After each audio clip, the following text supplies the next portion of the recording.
Hello and welcome to Fun Mind News. My name is Marshall and I will be talking about loud noises and how they affect me. First of all, I have Asperger's syndrome and I hate loud noises.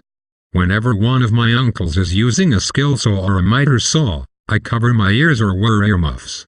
The reason why I do not like hearing a skill saw cutting boards is because of the shrill high-pitched sound the saw's blade produces when it cuts a piece of wood. Also, I hate loud music too. Well, I love classic rock music as long as it is not turned up too loud. Does anyone else have this same problem? If so, feel free to share your story in the comment box. Thanks for watching this video. This is Marshall signing off.